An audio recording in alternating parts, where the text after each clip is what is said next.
Gloria a Dios, gloria a Dios, gloria a Dios, gloria a Dios, gloria a Dios, gloria a Dios, gloria a Dios, gloria a Dios, gloria a Dios, gloria a Dios. Tu hermana y amiga Ana, sierva del Altísimo. Quiero continuar compartiendo con todos ustedes por qué permite Dios que yo sufra. El padre de Ian abusaba del alcohol. Aunque a Ian nunca le faltó nada, sufrió mucho por no contar con el apoyo emocional de un padre. Sentía poco cariño por él, confiesa. No me gustaba que bebiera tanto ni que tratara mal a mi madre. Con el tiempo, Ian llegó a pensar que Dios no existía, pues razonaba: si existe, ¿por qué permite que suframos? ¿Qué motiva esta pregunta? Nuestro sentido de la justicia hace que, aunque nosotros vivamos sin mayores problemas, nos indignemos ante el sufrimiento de gente inocente.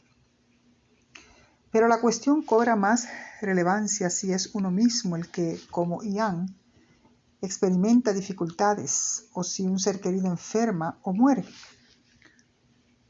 ¿Cómo la responden algunos?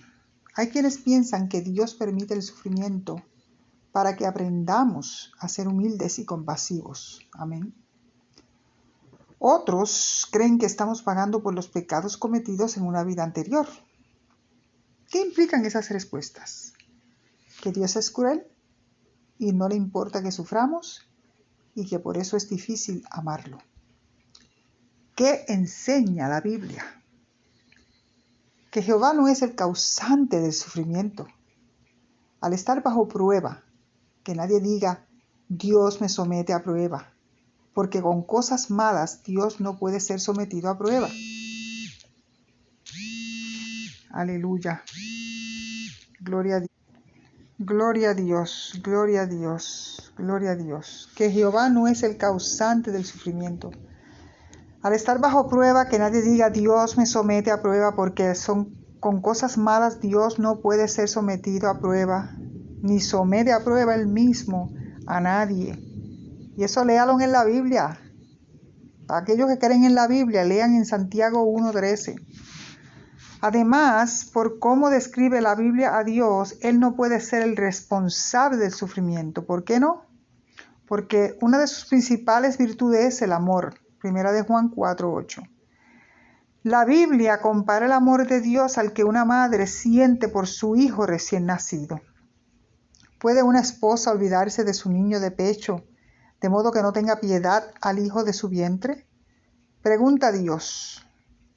Entonces declara: hasta estas mujeres pueden olvidar, no obstante yo mismo no me olvidaré de ti.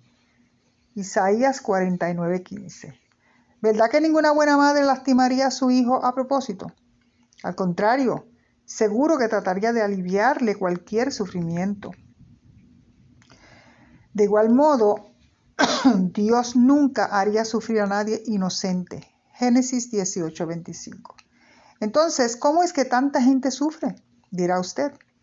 Si Dios se preocupa por nosotros y es todopoderoso, ¿por qué no elimina de una vez la causa del sufrimiento? Dios tiene buenas razones para no hacerlo de momento. Lo cierto es que muchos sufren por culpa de otros. El mundo está lleno de tiranos y abusones que hacen daño y no quieren cambiar.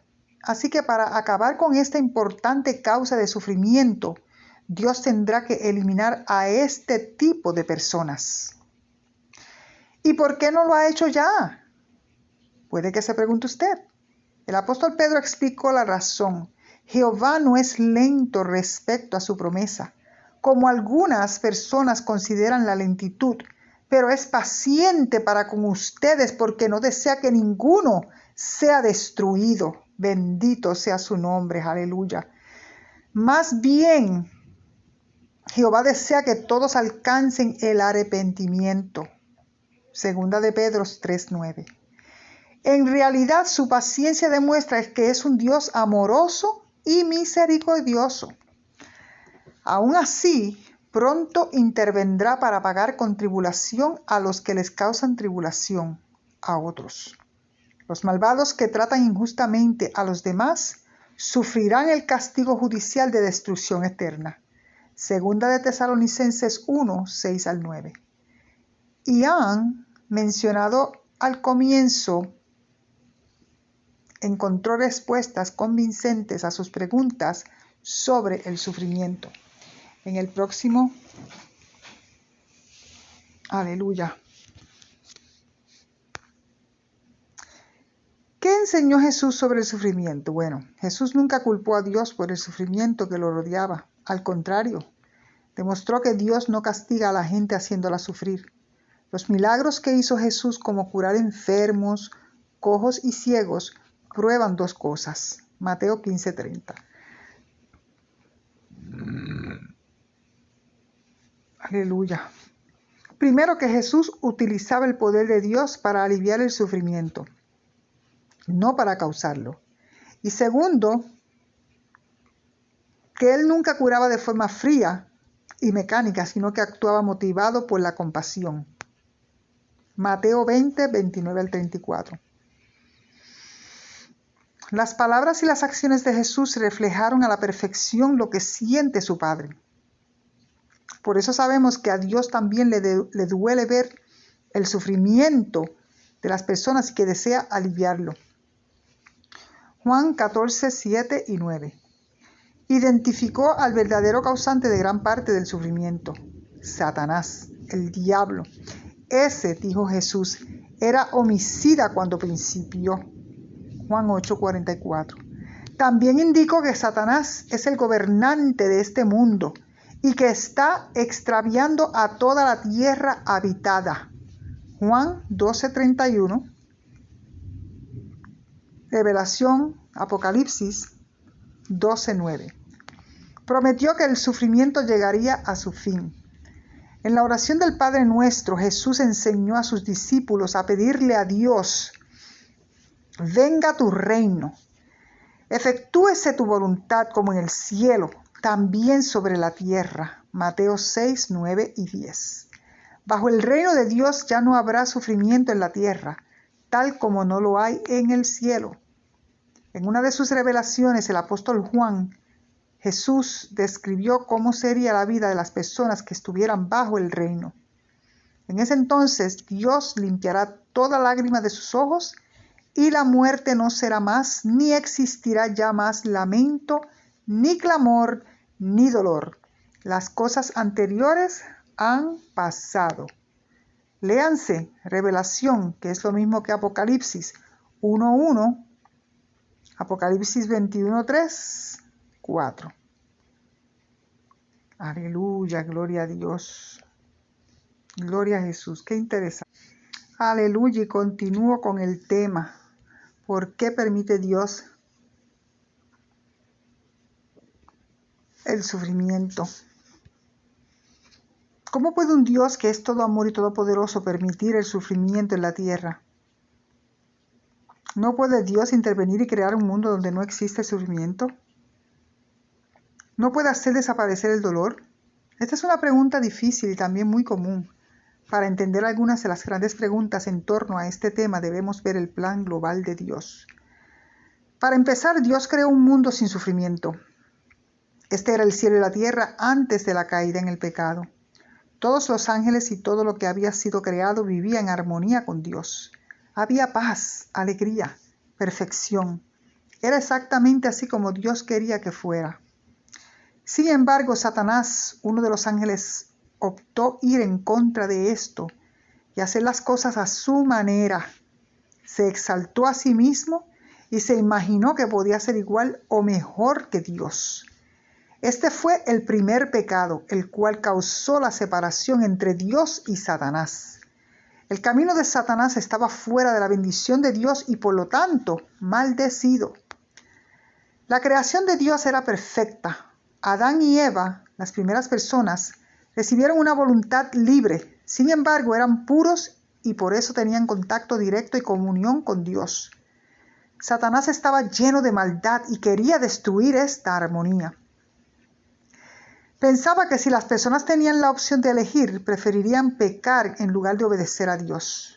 Dios podría simplemente haberle encerrado o incluso haberle obligado a cambiar de opinión, pero Él tiene demasiado respeto por la libre voluntad, incluso la libre voluntad de aquellos que optan por desobedecerle. Así que en lugar de obligar a Satanás a regresar a la luz, Dios tuvo que hacer manifiesto que el camino del pecado solo conducía al sufrimiento. Cuando Dios creó la tierra, su intención fue que llegara a ser una extensión de la paz y la armonía en el cielo.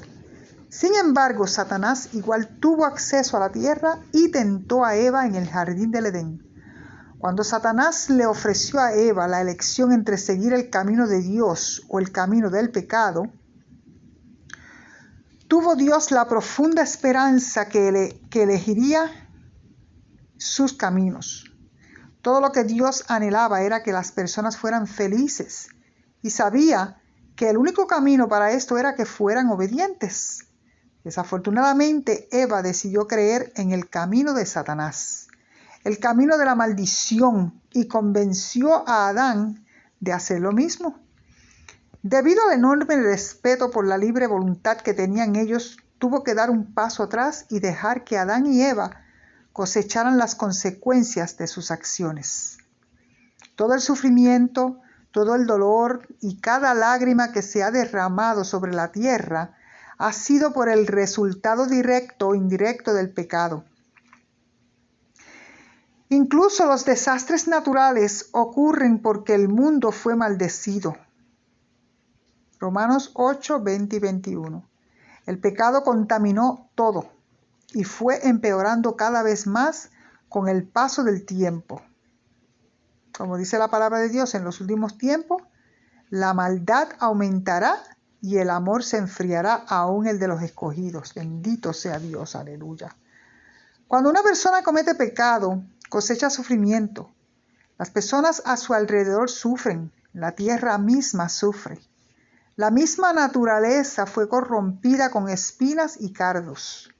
Esto no fue un Dios rencoroso que exageró en los castigos. Este fue el resultado natural de las leyes que Dios había creado mucho antes de formar la tierra. Sabía que pecar conllevaba sufrimiento. Es por esto que hace un esfuerzo incansable para impedir que cometamos pecado. ¿Por qué Dios no hace nada para el sufrimiento? Dios podría intervenir en cualquier momento y parar el sufrimiento. Podría contener su mano y salvarnos del dolor. Él es todopoderoso, después de todo. Sin embargo, si lo hacía, no hubiera podido jamás demostrar ante cualquier duda que Satanás se equivocó. El pecado es la causa del sufrimiento. Dios lo sabe. Ahora quiere demostrárselo a toda la creación. Para Dios es una gran aflicción ver su creación sufrir. Su anhelo es que esto se acabe y que pueda extender su mano y ayudarnos. El objetivo final de Dios es detener todo sufrimiento por la eternidad. Quiere que toda la creación exista junta en perfecta armonía como lo fue en el principio. Pero esta vez tiene que asegurarse que nadie pueda traer el pecado en la nueva creación. Por eso, ha tenido que tener la capacidad de demostrar ante cualquier sombra de duda que es solo el pecado lo que conduce a la miseria y al sufrimiento. Y para obtener esta evidencia, Dios tiene que seguir las leyes que Él mismo ha creado.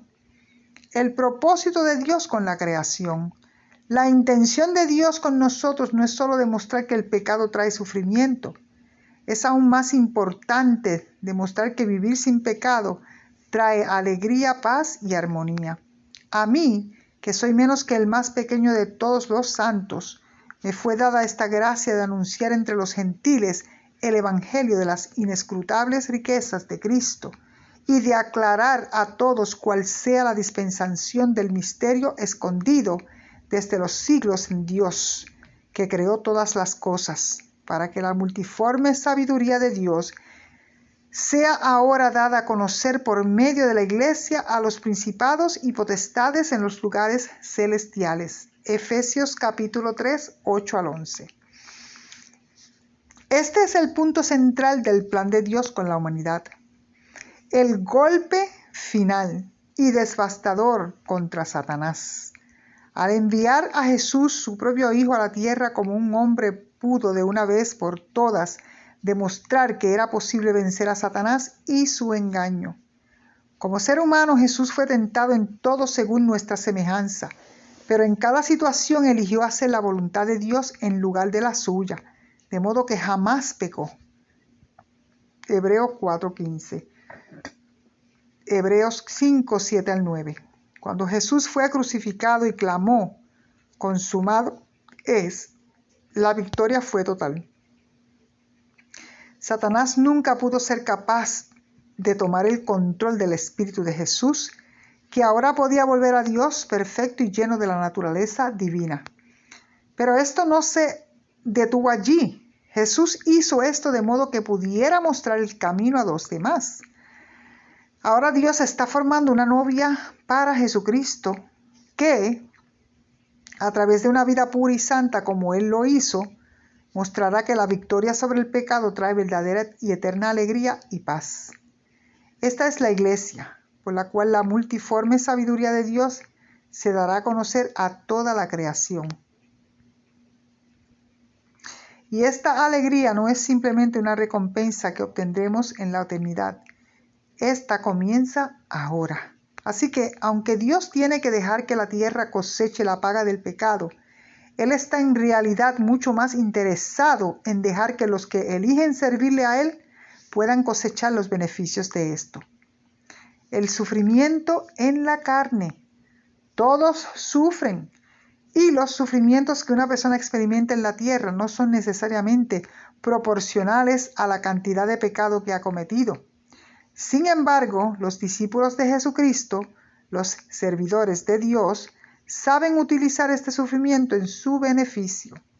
En 1 de Pedro 4:1 está escrito: puesto que Cristo ha padecido por nosotros en la carne, vosotros también armaos del mismo pensamiento, pues quien ha padecido en la carne terminó con el pecado.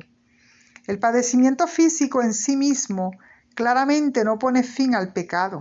Por el contrario, cuando las personas experimentan el dolor, la pérdida y la tragedia, entonces se manifiesta el pecado que mora en ellos y son tentados a sentirse enojados, amargados o bien desanimados.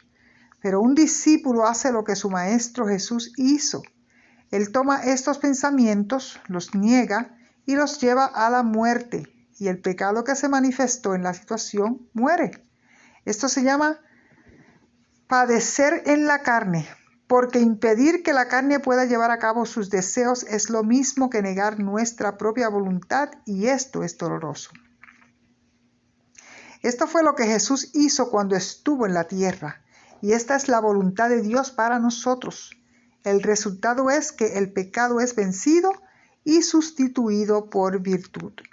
Cuando suficientes personas hayan elegido conscientemente padecer en la carne, en lugar de pecar y sufrir las consecuencias de esto, entonces Dios finalmente podría decirle a Satanás: mira, tu forma no funciona. El pecado solo conduce al sufrimiento, pero algunas personas han elegido mi camino. Ellos eligieron no pecar. Esto se ha demostrado una y otra vez.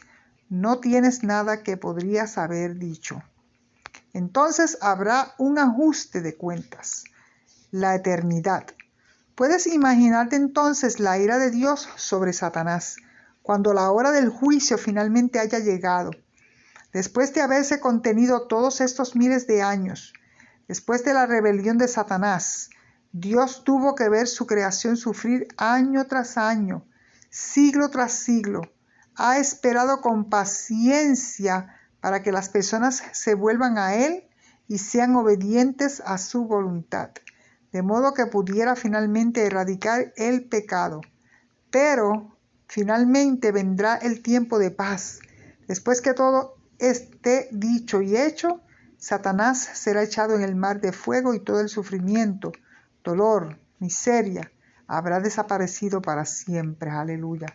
Si somos obedientes a la voluntad de Dios en lugar de nuestra propia voluntad, que está manchada por el pecado, estaremos del lado de Dios e involucrados en llevar a cabo su plan. Mientras más elegimos vivir en obediencia a Dios, aquí en la tierra, más rápido será el día del ajuste de cuentas. Mientras más, aleluya, personas elijan padecer en la carne, llevar a la muerte el pecado y no obedecer a los deseos y pasiones pecaminosos en ellos mismos, más pronto regresará Jesús y pondrá fin a todo sufrimiento. ¿Qué puedo hacer? Es difícil permanecer al margen y mirar mientras el sufrimiento se expande por todo el mundo, sin saber lo que puedo hacer. Pero los que son fieles a Dios tienen el poder y la responsabilidad de aliviar el sufrimiento y hacer del mundo un lugar un poco mejor donde están. Podemos ser una bendición para las personas a nuestro alrededor al negarnos al pecado que tan fácilmente nos tienta y que conduce a luchas e infelicidad. Cuando somos propensos a responder con palabras duras, podemos hacer morir este pecado y al contrario, responder en forma suave y amable. Cuando somos tentados el egoísmo, podemos ejercitarnos en la generosidad. Cuando vemos injusticia y crueldad, podemos ser campeones de la justicia y la compasión. También podemos orar. La oración eficaz del justo puede mucho. Santiago 5:16. La oración es una tremenda arma contra la oscuridad de este mundo. Si buscamos vivir en la justicia, entonces nuestras oraciones tienen poder para ayudar. Podemos orar por sanidad, por gracia, por los pobres, por los necesitados. Aleluya, gloria a Dios. Orar por los necesitados, orar por los líderes mundiales y los gobiernos, orar para que la luz y la vida y la gracia puedan entrar en el mundo tanto como sea posible. Dios escucha estas oraciones. Y mientras más vivimos en justicia, más hacemos morir nuestro pecado y más luchamos contra la oscuridad. Y más pronto vendrá el día del juicio, cuando todo el pecado y el sufrimiento hayan terminado para siempre. Puesto que todas estas cosas han de ser deshechas, ¿cómo no debéis vosotros andar en santa y piadosa manera de vivir, esperando y apresurándonos para la venida del día de Dios? Segunda de Pedro 3, 11 y 12. Ese día será muy pronto. El día en que Jesús regrese, dispuesto a buscar a su novia, pura y sin mancha, que ha elegido el camino de Dios a través de todo. Entonces llegará el gran final. Satanás será atado y arrojado al lago del fuego para siempre. Apocalipsis 20:10. Nunca más podrá tentar a la gente a seguir su camino y a causar miseria y sufrimiento. Y Dios finalmente podrá crear un nuevo cielo y una nueva tierra en perfecta paz y alegría y armonía por toda la eternidad. Oh, gloria a Dios, aleluya. Sin llanto, sin lágrimas, sin dolor, sin tentación, sin pecado, sin luchas, conflictos o desobediencia. Viviremos juntos a Dios y Jesús y los santos. Ninguna pizca de sufrimiento volverá a existir en el universo otra vez. Aleluya. Esto es palabra de Dios. Alabado sea el Señor. Gracias, Señor, por tu grande amor y tu misericordia. Mi alma te alaba, Dios. Gracias, Jesús. Dios les bendiga. Buenas noches. Tu hermana y amiga Ana, sierva del Altísimo. Compartan para la gloria de nuestro Padre Celestial. Bendiciones.